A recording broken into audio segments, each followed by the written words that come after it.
சின்னதாக முடியல going to Marudhamalai. அப்புறம் மருதமலைக்கு போகலாமா, போகிறதுக்கு முன்னாடி கொஞ்சம் ஃப்ரெஷ் ஆகிறதுன்னு சொல்லிட்டு ஒரு டீயை போட்டு அப்படியே பொறுமையாக நம்ம பஸ் ஸ்டாண்ட் நோக்கி நடக்க ஆரம்பிச்சிட்டோம். நடந்துகிட்டே இருக்கும்போது பஸ் ஸ்டாண்ட் வந்துச்சு. அப்படியே பஸ் ஸ்டாண்ட் போயிட்டு பஸ்ஸில் ஏறி உட்காந்து நம்ம மருதமலைக்கு போய் டிக்கெட் எடுத்துட்டோம். பஸ்ஸுக்காரர் எடுத்துகிட்டு பொறுமையாக விட்டு ஆரம்பிச்சிட்டாரு.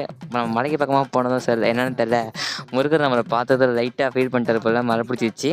அப்படியே இறங்கிட்டு பார்த்தோம்னா லொக்கேஷன் வியூவை செம்மையாக இருந்துச்சு. அப்படியே மலையிலேயே நனைஞ்சிட்டு நம்ம மலையேற ஆரம்பிச்சிட்டோம். நல்லா இயற்கையை ரசிச்சுட்டு நம்ம அப்படியே பொறுமையாக மலை ஏறி மேலே போயிட்டோம். மேலே போனதும் பார்த்தீங்கன்னா நெச்சோடு பார்க்கல இந்த மலையே இவ்வளோ கூட்டம் இருக்குன்னு சொல்லிட்டு, ஆனால் அவ்வளோ கூட்டம் இருந்துச்சு. நம்ம அப்படியே மேலே போயிட்டு பொறுமையாக சாமி பார்க்கணும்னு சொல்லிட்டு கீழே நின்று சாமி பார்க்கறதுக்கு போக ஆரம்பிச்சிட்டோம். சாமி பார்த்துட்டு வெளியே வந்துவிட்டோம். கேமரா உள்ள அலோடு இல்லை, நம்ம வீடியோ எடுக்க முடியல.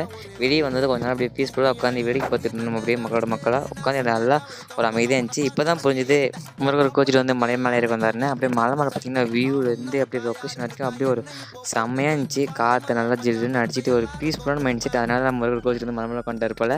நம்ம அப்படியே அழகாக ரசிச்சுட்டு நம்ம அப்படியே கொஞ்சம் செல்ஃபிஸை போட்டு நம்ம ரிட்டன் மலையை விட்டு இறங்க ஆரம்பிச்சிட்டோம். போகும்போது மழை பெஞ்சிட்டு வரும்போது வெடிக்குது, என்ன கிளைமேட் ஒன்றும் புரியல. அப்படியே போய் பொறுமையாக பஸ் ஏறி உட்காந்துட்டோம். பஸ் ஏறி உட்காந்து நம்ம அப்படியே இறங்க இடத்துல இறங்கிட்டோம். ஒரு வழியாக நம்ம போய் மருதமலை முருகனை பார்த்துட்டு ரிட்டர்ன் வந்துட்டோம். போயிட்டு வரதுல பார்த்தீங்கன்னா நம்ம ஒரு வழி ஆகிட்டோம்.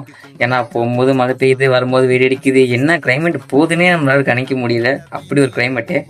மறுபடியும் நல்லபடியாக நம்ம நண்பர் முருகனை பார்த்து சந்திச்சுட்டு பேசிட்டு ரிட்டர்ன் வந்தாச்சு. ஓகே, இனிமேல் நம்ம அடுத்த விழாவில் பார்ப்போம். பாய்.